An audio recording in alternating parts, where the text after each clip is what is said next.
Hello दोस्तों, मैं मिथिलेश कुमार आपका इंजीनियर्स ग्रुप में स्वागत करता हूं। तो लास्ट क्लास में हम लोगों ने थर्मल पावर प्लांट का लेआउट देखा था कि थर्मल पावर उसका लेआउट कैसा होता है। उसका पूरा कंस्ट्रक्शन देखा था हम लोगों ने, उसको उसका ब्लॉक डायग्राम हम लोगों ने ड्रॉ किया था।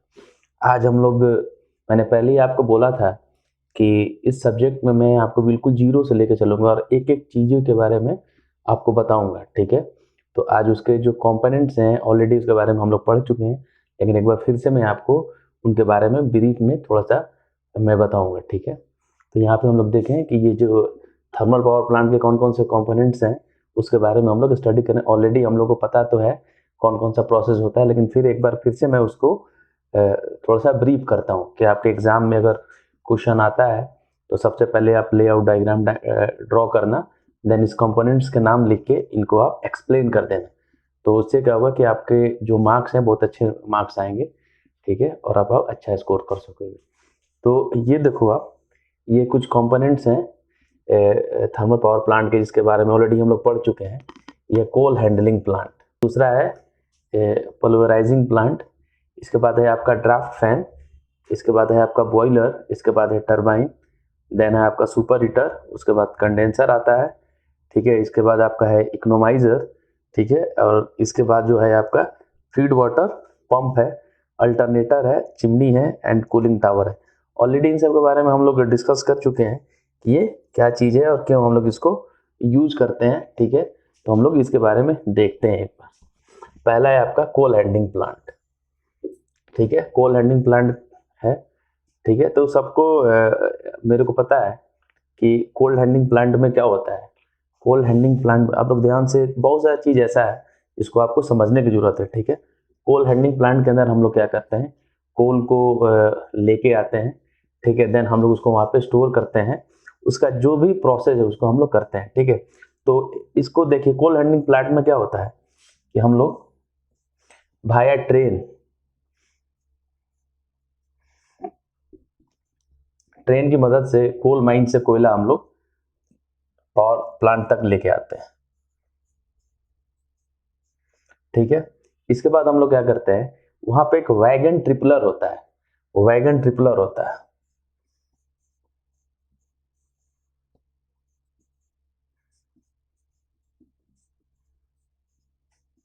एक वैगन ट्रिपलर होता है। वो वैगन ट्रिपलर क्या करेगा कि एक जो ट्रेन है, मालगाड़ी है, ठीक है? उसमें बहुत सारे डब्बे होते हैं जिसमें हम लोग कोल लेके आते हैं। तो वैगन ट्रिपलर क्या करता है, उसमें हम लोग मोटर यूज करते हैं, ठीक है? वो क्या करेगा, उस वैगन ट्रिपलर की मदद से हम लोग क्या करेंगे, उस मालगाड़ी के डब्बे को सीधे हम लोग जो अपना कोल को स्टोर करने के लिए जो जो है स्पेस बना हुआ होता है, ठीक है? वहां पे हम लोग उसको डालते हैं। तो उसमें इस तरीके की मोटर यूज होती है कि पूरे के पूरे एक एक रैक को, ठीक है, पूरे के पूरे उसके एक कंपार्टमेंट को वो सीधे उठा के और वहां पे हम लोग उसको रखते हैं, जहाँ पे हम लोग कोल को स्टोर करते हैं विद द वैगन ट्रिपल। अगर कोई आपसे पूछे कि जो ट्रेन को अनलोडिंग कैसे किया जाता है, तो उसको अनलोड किया जाता है, जो ट्रेन आती है उसमें जो कोयला होता है उसको अनलोड किया जाता है भैया वैगन ट्रिपलर की मदद से, ठीक है? क्योंकि अगर हम लोग अदर तरीके से उसको खाली करने का कोशिश करें तो हमको काफ़ी टाइम लग जाएगा, ठीक है? उस तरीके से वैगन ट्रिपलर होता है, वो सीधे क्या करेगा, इसको सीधे उसको उठा के और जहाँ पे हम लोग कोल को स्टोर कर रहे हैं, जो इसके बंकर्स बने हुए हैं, वहाँ पे इसको स्टोर रखेगा, ठीक है? उससे वन बाई वन करके जितने भी ट्रेन में उसकी बॉगीज है, उससे वन बाई वन करके हम लोग पूरा जो आपका कोल है वो खाली हो जाएगा, ठीक है? तो विद द वैगन ट्रिपलर हम लोग क्या करते हैं कि कोल को अनलोड करते हैं।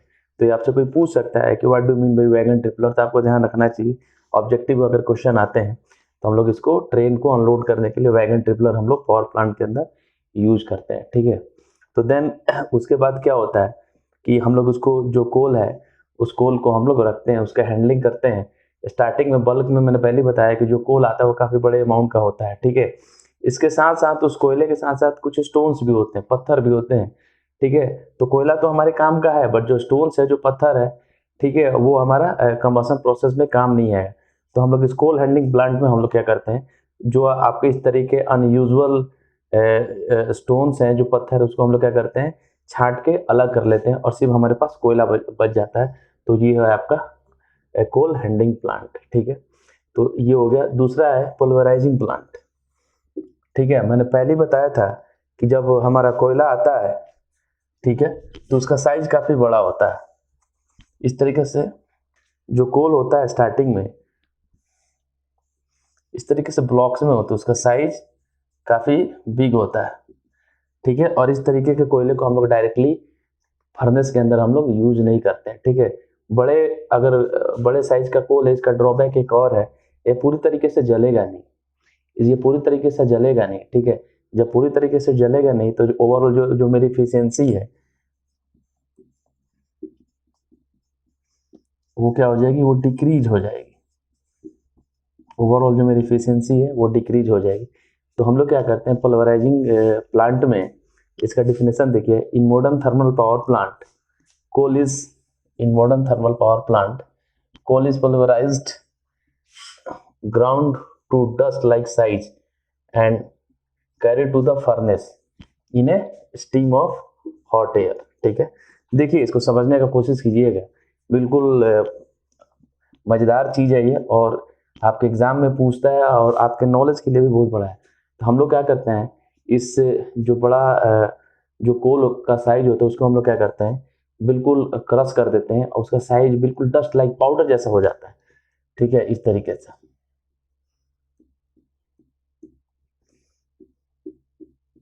मतलब उसको हम लोग उसको बिल्कुल स्मॉल पार्टिकल में क्रश कर देते हैं, जस्ट लाइक पाउडर। इस तरीके से मेरा ये है, क्या है ये क्रस्ड कोल है मेरा। ठीक है, इसको ध्यान रखने। ठीक है, अब हम लोग जैसे ही इसको क्रस्ट करते हैं, जैसे ही हम लोग इसको स्मॉल पार्टिकल में कन्वर्ट करते हैं with the help of crusher, इसका जो सरफेस एरिया है, सरफेस एरिया सरफेस एरिया है वो इंक्रीज हो जाता है। सरफेस एरिया क्या हो जाएगा, उसका इंक्रीज हो जाएगा। इसका फायदा क्या है कि जो मेरा कंबसन होगा, ठीक है, बहुत अच्छा कंबसन होगा। ठीक है, बहुत अच्छा कंबसन, ये मतलब ये पूरी तरीके से जलेगा। ठीक है,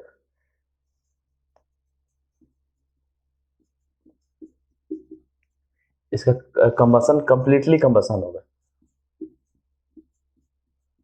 इसका कंप्लीट कंबसन होगा। ठीक है, पहले एक ब्लॉक के रूप में था, हम लोगों ने उसको क्रश कर दिया, एक पाउडर के रूप में कर दिया। इससे क्या होता है, इसका सरफेस एरिया बढ़ जाता है। जब इसका सरफेस एरिया बढ़ जाता है तो इससे क्या होता है, सरफेस एरिया जैसे 10 पार्टिकल हो, एक छोटे छोटे पार्टिकल में हम लोगों ने कन्वर्ट किया, तो ध्यान रखो इसके अंदर का मॉइस्चर कंटेंट है वो खत्म हो जाएगा। ठीक है, ये बहुत इजी तरीके से जलेगा, बहुत इजी तरीके से जला और कंप्लीट जलेगा। इससे क्या होगा कि जो मेरा कंबसन प्रोसेस वो कंप्लीट होगा, मेरे पावर प्लांट की एफिशिएंसी जो है इंक्रीज हो जाएगी। और इस तरीके के कोल में क्या होगा कि ये जब ये कंप्लीटली जलेगा, जब ये कंप्लीटली जलेगा तो इसमें क्या होगा कि जो वेस्टेज है, जो ऐश है वो कम निकलेगा। जब वो कम निकलेगा तो हमको इसको डिस्पोज करने के लिए कम स्पेस की जो रिक्वायरमेंट होगी। अगर ज़्यादा एसिड निकलेगा तो उसको डिस्पोज करने के लिए हमको एक्स्ट्रा लैंड की रिक्वायरमेंट होगी। तो हम लोग क्या करते हैं कि पोलराइजिंग पॉइंट प्लांट के अंदर जो कोयला होता है उसको क्रश करते हैं, उसको हम लोग क्या करते हैं कि जस्ट लाइक डस्ट के रूप में हम लोग करते हैं। उससे क्या होता है कि उसका हमेशा ध्यान, अगर आपसे कोई पूछता है, अगर आपसे पूछता है, ठीक है, कि हम लोग इसको पाउडर क्यों बनाते हैं, ठीक है, उसके डस्ट लाइक के साइज में हम लोग क्यों कन्वर्ट करते हैं, तो आप सीधे बोल देना उसका सरफेस एरिया इंक्रीज हो जाता है। सरफेस एरिया इंक्रीज हो जाने से आपका क्या होगा कि जो आपका कंबसन प्रोसेस है वो कंप्लीट होगा। इससे क्या होगा कि ओवरऑल एफिशिएंसी इंक्रीज हो जाएगी, जो एसेस है वो कम निकलेंगे। इसलिए हम लोग उसको क्या करते हैं कि उसको स्मॉल पार्टिकल में कन्वर्ट कर देते हैं। इसी चीज को लिखा मैंने, in modern thermal power plant coal is polarised ground to the dust like size, मतलब जो डस्ट होता है, जो धूल के साइज के हम लोग इसको कन्वर्ट कर देते हैं and carry to the furnace instead of hot air. ठीक है, और हम लोग क्या करते हैं फर्नेस के अंदर देते हैं हॉट एयर के साथ, जिससे मेरा जो कंबसन है वो अच्छे से हो। कल ही मैंने पढ़ा था कि हम लोग प्री एयर हीटर यूज करते हैं, हम लोग एयर को क्या करते हैं हीट करके देन हम लोग फर्नेस में देते हैं कि जो मेरा कंबसन प्रोसेस है वो बहुत अच्छे से हो और मेरी ओवरऑल जो एफिशिएंसी है वो इंक्रीज हो जाए। ठीक है, polarising is a means of exposing a large surface area. मैंने वही बोला कि अगर इस तरीके से हम लोग करते हैं तो ओवरऑल जो इसका सरफेस एरिया है वो इंक्रीज हो जाता है। ठीक है, उससे क्या होगा कि इसका कंप्लीट कंबसन होगा, surface area to action of oxygen and consequently helping the combustion. ठीक है, अगर इस तरीके से करते हैं तो हमको जो उसका कंबसन प्रोसेस है बहुत इजी वे में होगा। ठीक है, और हमारा ओवरऑल जो एफिशिएंसी है वो इंक्रीज कर जाएगा। ठीक है, तो ये है, इसलिए हम लोग क्या करते हैं, इसको छोटे पार्टिकल में कन्वर्ट करते हैं। और ये किसके अंदर होता है, ये जो इस तरीके का प्लांट है पोलराइजिंग प्लांट, इसके अंदर हम लोग इसको इस पूरे प्रोसेस को करते हैं। ठीक है, तो एक बार देख लीजिए आप लोग, कोई भी आपसे पूछे कि हम लोग इसको बिल्कुल डस्ट जैसा हम लोग क्यों बनाते हैं, तो इसलिए बनाते हैं कि ऐसा करते हैं तो इसका सरफेस एरिया है जो है इंक्रीज हो जाता है सबसे पहले। उससे क्या होता है कि जो मेरा कंबसन है वो कंप्लीट कंबसन होता है, ओवरऑल मेरी प्लांट की एफिशिएंसी जो है वो इंक्रीज हो जाती है। ठीक है, एक सॉलिड बिल्कुल अगर कोई चीज़ है तो उसका कंबसन अच्छे से नहीं होगा। ठीक है, जब कंबसन अच्छे से नहीं होगा तो कंप्लीट जलेगा नहीं, तो इसलिए हम लोग इसको जस्ट लाइक डस्ट के रूप में कन्वर्ट करते हैं, देन इसके बाद इसका कंबसन प्रोसेस करते हैं। ठीक है, आगे हम लोग देखते हैं ड्राफ्ट सिस्टम।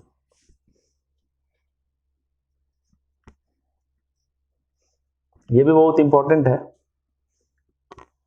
ड्राफ्ट है। इससे पहले मैं आपको एक छोटा सा एग्जांपल बता देता हूँ कि आप देखना है कि हम लोग कहीं भी अगर मार्केट में जाते हैं, जो भी शॉप्स होती है, तो वो लोग क्या करते हैं, कोयला जलाते हैं। ठीक है, और उस कोयले पे कुछ ना कुछ बनाते हैं। ठीक है, कोई भी दुकान हो, ठीक है, तो समोसे की दुकान हो या किसी चीज़ की दुकान हो, तो उसमें क्या करते हैं, उनका एक चूल्हा बना हुआ रहता है, उसमें वो लोग कोयले को डालते हैं। ठीक है, देन कोयले से जब आग निकलने लगती है, ठीक है, जब कोयला तो देन उसके ऊपर वो लोग अपना बर्तन रखते हैं, उसमें जो भी चीज़ उनको बनाना होता है वो बनाते हैं। उसमें एक चीज़ हम लोगों ने ये भी देखा होगा, ठीक है, कि कोयले को अच्छे से जलाने के लिए वो क्या करते हैं, उसके बॉटम साइड में एक छोटा सा फैन रख देते हैं जो कि इलेक्ट्रिसिटी से ऑपरेट होता है। ठीक है, तो उससे क्या होता है, उस कोयले को कंबसन के लिए कंप्लीट एयर मिलता है। जब कंप्लीट एयर मिलता है तो उसका कंबसन बहुत अच्छे से होता है। ठीक है, और वो कोयला बहुत कम टाइम में जो उसका अपने वो आग में कन्वर्ट, फायर में वो कन्वर्ट हो जाता है और ज़्यादा से ज़्यादा स्टीम देता है। ठीक है, फायर देता है। ठीक है, तो उसी तरीके से मेरा ड्राफ्ट सिस्टम है। ठीक है, कि ड्राफ्ट सिस्टम का मेन काम क्या है, ये पूरा जो मेरा कंबसन प्रोसेस हो रहा है, ठीक है, एक बॉयलर के अंदर, फर्नेस के अंदर, तो कंबसन प्रोसेस ऐसे नहीं होगा। कोयले को जलने के लिए मतलब अवेलेबल मात्रा में अपने को ऑक्सीजन चाहिए। ठीक है, वो ऑक्सीजन जाए कैसे, ठीक है, तो हम लोग with the help of drafting system की मदद से हम लोग क्या करते हैं कि कंप्लीट कंबसन के लिए एयर को उस फर्नेस और बॉयलर में देते हैं। ठीक है, इसके बाद उसके अंदर, बॉयलर के अंदर जो भी फ्लू गैसेस निकलती है, ठीक है, उसको हम लोग क्या करते हैं, इस ड्राफ्टिंग सिस्टम की मदद से सक करते हैं, मतलब उसको हम लोग निकालते हैं। ठीक है, जब निकालेंगे तो उसके अंदर का जो प्रेशर है वो कम हो जाता है। जैसे ही अंदर का प्रेशर कम होगा तो देन फ्रेश एयर जो है वो सर्कुलेट होते जाएगा। तो ये है मेरा ड्राफ्टिंग सिस्टम। कि ड्राफ्टिंग सिस्टम का मेन काम क्या है, कंप्लीट कंबसन के लिए फ्रेश एयर, ऑक्सीजन देना। ठीक है, उसके अंदर जो भी फ्लू गैसेस जनरेट हो रहा है उसको सक आउट करना, देन उसको एटमॉस्फेयर में फ्री कर देना। ठीक है, तो सिंपल सा एक ड्राफ्ट सिस्टम का आप डिफिनेशन है वो देखिए, the circulation of air, the जो भी सर्कुलेशन का एयर है is caused by a difference in pressure is known as draft. ठीक है, जो सर्कुलेशन का एयर है, ठीक है, वो प्रेशर के जो प्रेशर में जो डिफरेंस होता है उसके चलते होता है, उसको हम लोग बोलते हैं ड्राफ्ट सिस्टम। ठीक है, the circulation of air is caused by difference in pressure. मतलब देखिए, एयर का सर्कुलेशन तभी होगा, ठीक है, जब मेरा बॉयलर के अंदर का प्रेशर और बाहर के एटमॉस्फेयर का प्रेशर दोनों अलग अलग हो। अगर दोनों का प्रेशर सेम होगा तो आपका जो एयर है उसका सर्कुलेशन नहीं होगा। एयर का उसका सर्कुलेशन तभी होगा जब दोनों के प्रेशर में डिफरेंस होगा, ठीक है, तो यही आपका ड्राफ्ट सिस्टम है। ठीक है, इसको हम ड्राफ्ट सिस्टम बोलते हैं। The circulation of air is caused by difference in pressure. जो आपका एयर का सर्कुलेशन है वो तभी संभव है जब जो आपका जो प्रेशर है उसमें डिफरेंस हो। और थर्मल पावर प्लांट के अंदर क्या होता है, ड्राफ्टिंग सिस्टम है कि बॉयलर के अंदर का प्रेशर और बाहर के प्रेशर में डिफरेंस होता है, तभी आपका एयर जो है वो सर्कुलेट करेगा, उसको बोलते हैं ड्राफ्ट। अगर दोनों का डिफरेंस सेम नहीं हो, प्रेशर का दोनों जगह पर प्रेशर अगर सेम हो, ठीक है, तो आपका जो एयर है उसके अंदर फ्लो नहीं होगा, देन आपका जो क्या होगा, कंबशन प्रोसेस नहीं होगा, ठीक है। तो आपका ये बोलते हैं हम इसको draft system. The circulation of air is caused by a difference in pressure known as draft, ठीक है। इस ड्राफ्ट सिस्टम को हम लोग 3 पार्ट में डिवाइड किए हैं। इसके 3 पार्ट होते हैं, एक को बोलते हैं नेचुरल ड्राफ्ट, दूसरे को बोलते हैं फोर्स ड्राफ्ट फैन, और तीसरे को बोलते हैं इंड्यूस्ड ड्राफ्ट फैन। आप इसको ध्यान रखिएगा, पहला है नेचुरल, दूसरा है फोर्स, और तीसरा है इंड्यूस्ड ड्राफ्ट फैन, ठीक है। ये ड्राफ्टिंग का ड्राफ्ट सिस्टम का मेन कंपोनेंट है, ठीक है। नेचुरल ड्राफ्ट में देख लीजिए, नेचुरल ड्राफ्ट क्या बोल रहा है, to produce a draft so that air can flow into the boiler, ठीक है, and product of combustion are discharge to the atmosphere, ठीक है। ध्यान से देखिए, to produce a draft so that air can flow into the boiler. हम लोग draft को प्रोड्यूस करते हैं, क्यों, कि जो एयर है वो बॉयलर के अंदर फ्लो हो, ठीक है, और कंप्लीटली कंबशन हो, और कंबशन के बाद and product of combustion are discharge to the atmosphere, ठीक है। नेचुरल ड्राफ्ट में क्या होता है कि हम लोग एयर का हम लोग फ्लो कराते हैं, ठीक है, जिससे मेरा कंप्लीट कंबशन हो, ठीक है। कंप्लीट कंबशन होता है, उसके बाद क्या होता है, कोयला जलता है, आपका वाटर स्टीम में कन्वर्ट होता है। उसके बाद उस कंबशन में जो भी उसका प्रोडक्ट निकलता है, जो फ्लू गैसेस हो या और भी कोई चीज़ें होती हैं, ठीक है, तो उसको डिस्चार्ज करना कहाँ पे, एटमॉस्फेयर में। ये आपका नेचुरल ड्राफ्ट सिस्टम का काम है, ठीक है। सेकेंड वन, इसका जो काम क्या है, to deliver the product of combustion and fly ashes to high altitude so that air pollution is reduce, ठीक है। सेम वही चीज कि एक कंप्लीट कंबशन प्रोसेस के दौरान जो फ्लाई एसेस एंड जो हार्मफुल गैसेस निकलते हैं, उसको with the help of chimney एक हाइट तक ले जाके डिस्चार्ज कर देना, ठीक है। एक हाई एल्टीट्यूड एक ऊंचाई तक लेकर डिस्चार्ज कर देना। उससे क्या होता है कि उसका आसपास का जो एयर पोल्यूशन है वो नहीं होता है, ठीक है। तो फिर से नेचुरल ड्राफ्ट को समझने का कोशिश करें। इसका मेन काम क्या है कि फ्रेश एयर को देना, जिससे मेरा कंबशन हो, कंप्लीट कंबशन हो, और कंबशन के द्वारा जो भी उसके प्रोडक्ट निकलते हैं उसको एटमॉस्फेयर में डिस्चार्ज करना। सेम दूसरा पॉइंट भी यही बोलता है कि जब आपका कंबशन होता है तो जो उसमें फ्लाई एसेस निकलते हैं, ठीक है, फ्लाई एसेस निकलते हैं, उसको एक हाइट तक ले जाके with the help of chimney उसको क्या कर देना, उसको डिस्चार्ज कर देना, जिससे कि आपका क्या हो कि एयर पोल्यूशन ना हो। इसके बाद आता है आपका फोर्स ड्राफ्ट फैन, मतलब वो क्या करेगा, फोर्स करेगा, फोर्स ड्राफ्ट फैन, ठीक है। ये क्या करेगा, इसका मेन काम देख लिए, force draft fan supply oxygen from atmosphere to the boiler. ये क्या करेगा, फोर्स ड्राफ्ट फैन ऑक्सीजन को सप्लाई करेगा, कहाँ पे, बॉयलर के अंदर, ठीक है।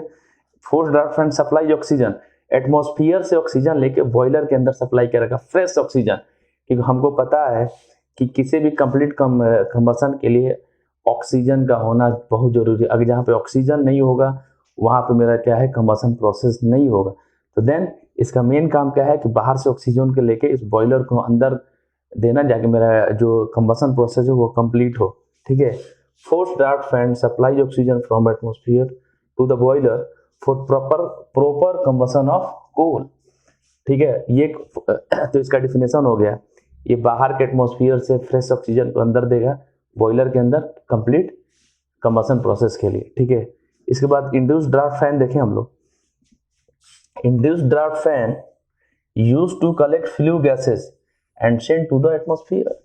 इंड्यूस्ड ड्राफ्ट फैन क्या करेगा, जब कंबशन हो गया उसके बाद जो भी फ्लू गैसेस है उस फ्लू गैसेस को कलेक्ट करेगा, उसको एटमॉस्फेयर में ले जाके डिस्चार्ज कर देगा। तो इस तरीके से आपका ड्राफ्टिंग सिस्टम हो गया। एक सिंपल सा डिफिनेशन है द ड्राफ्ट का, the circulation of air is caused by difference in pressure is known as draft. Air का सर्कुलेशन तभी होगा जब जो आपका जो प्रेशर है उसमें डिफरेंस होगा। अगर दोनों में डिफरेंस नहीं होगा, ठीक है, देन आपका ड्राफ्टिंग सिस्टम नहीं होगा, ठीक है। तो ये है आपका draft system. The circulation of air is caused by difference in pressure is known as draft. इसके 3 पार्ट है, natural draft fan, force draft fan and induced draft fan. इसके बारे में अक्सर एग्जाम्स में पूछा जाता है कि फोर्स ड्राफ्ट फैन का काम क्या है, इंड्यूस्ड ड्राफ्ट फैन का काम क्या है और नेचुरल ड्राफ्ट फैन का क्या काम है। ठीक है, तो इस तरीके से आपका ये 3 पॉइंट है, ये कवर हो गया। आगे हम लोग देखेंगे बॉयलर के बारे में, टरबाइन के बारे में। ऐसे बॉयलर के बारे में आपको ऑलरेडी पता है कि बॉयलर में हम लोग क्या करते हैं कि कंप्लीट कंबशन प्रोसेस होता है, जिसमें क्या होता है वाटर आपका स्टीम में कन्वर्ट होता है। फिर भी इसके 1v1 करके एक डिफिनेशन को देखेंगे, क्योंकि आप नॉलेज के साथ साथ अपने एग्जाम्स के लिए भी पढ़ाई कर रहे हो कि आप एग्जाम में अच्छा स्कोर कर सको। तो अभी हम लोग आगे जो देखते हैं वो हम लोग बॉयलर के बारे में देखते हैं। एक बार इसको गो थ्रू हो लीजिए इस पॉइंट्स के बारे में।